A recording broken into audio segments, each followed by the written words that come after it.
Apa te dadi wong NU, ulamae diadu-adu, ning yen pengen zamane maju, jejeg khidmah derek yai lan guru. Assalamualaikum warahmatullahi wabarakatuh. Bismillahirrahmanirrahim. Alhamdulillahilladzi wa kafa.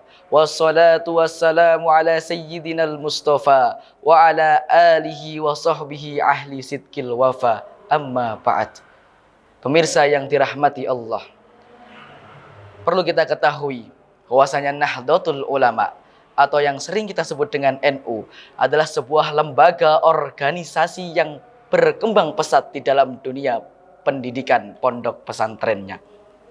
Mengajarkan santri-santrinya untuk selalu berkhidmah, takdim dan tawadu, serta memegang satu simbol, yaitu barokah. Pemirsa yang dirahmati Allah, khidmah di dalam Kamus Besar Bahasa Indonesia memiliki makna pengabdian. Namun di dunia pesantren, khidmah adalah sebuah ibadah sosial yang wajib dilakukan oleh seorang santri apabila ia ingin mendapat ilmunya berkah dan manfaat. Di dalam kitab Ta'lim Muta'alim dijelaskan bahwa seorang santri jika ingin mendapat ilmunya manfaat, maka ia harus mengagungkan guru dan ilmu. Namun realitanya, saat ini kita harus dihadapkan dengan satu fenomena, yaitu santri menara gading.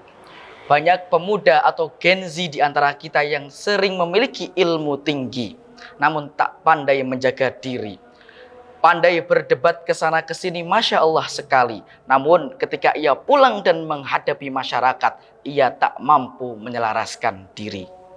Kita lebih memilih untuk mengejar engagement digital daripada menolong masyarakat yang butuh bantuan. Kita dibatasi dengan hal-hal yang sangat terbatas. Banyak dari kita yang terlalu mengunggulkan kepintaran kita, menganggap remeh sekedar hanya memimpin tahlilan di tingkat tetangga, mengajarkan alif bata di kalangan musola, bahkan enggan aktif di strukturan Nahdlatul Ulama di tingkat desa. Padahal berkhidmah di dalam agama, berkhidmah kepada kiai bukan hanya berada di gerbang pesantren saja, namun dengan melanjutkan perjuangan kiai-kiai kita, guru-guru kita dalam mendakwahkan agama Islam serta melayani masyarakat. Allah Subhanahu wa taala telah berfirman, A'udzu billahi minasyaitonir rajim. Bismillahirrahmanirrahim.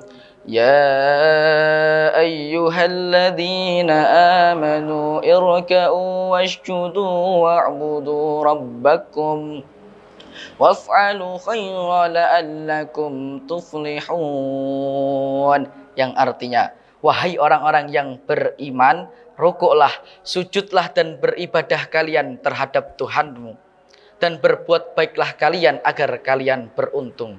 Quran Surat Al-Hajj ayat 77.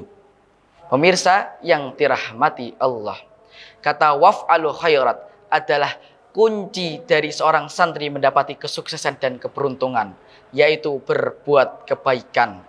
Maka seorang santri harus mampu melanjutkan dakwah kiai dengan selalu mengajarkan dan melayani masyarakat dengan tulus dan senang hati. Lantas pertanyaannya, bagaimana cara kita melayani dan berkhidmah di tengah masyarakat agar kita mampu mewujudkan manfaat yang maksimal? Maka ada 4 cara yang tergabung dalam rumus 3. Apa itu 3? Yang pertama adalah T. T artinya takzim dan tawadu. Seorang santri Gen Z harus memiliki rasa takzim dan tawadu ketika berkhidmah di tengah masyarakat. Ia harus tetap menjaga nama baik seorang guru dan merasa dirinya tidak lebih pintar daripada siapapun. Yang kedua adalah I, yaitu ikhlas. Ikhlas adalah kunci keberhasilan seorang santri. Ketika santri berkhidmah di tengah masyarakat, seorang santri Gen Z harus memiliki rasa ikhlas dan tidak mengharapkan imbalan sekecil apapun. Yang ketiga adalah G atau gercep. Seorang santri harus bergerak cepat, siap diandalkan ke sana ke sini, siap berkhidmah layaknya seorang santri itu membawa perubahan di tengah masyarakat. Seperti halnya saya sendiri yang saat ini sedang berkhidmah di Ma'had Al-Fatah Kediri dengan mengajari anak-anak kecil mengaji dan belajar Al-Quran. Yang keempat adalah A, amanah. Amanah adalah harta paling berharga di dunia ini. Kepercayaan adalah sesuatu yang paling kita butuhkan. Maka seorang santri harus optimal dan maksimal dalam mengerjakan sebuah tugas agar dia menjadi seorang yang amanah. Maka berkhidmah di dalam masyarakat itu bukan hanya sekedar mengerjakan sesuatu tanpa tujuan tertentu. Namun kita harus mengamalkan 4 cara tadi agar khidmah kita mendapati hasil dan manfaat yang maksimal.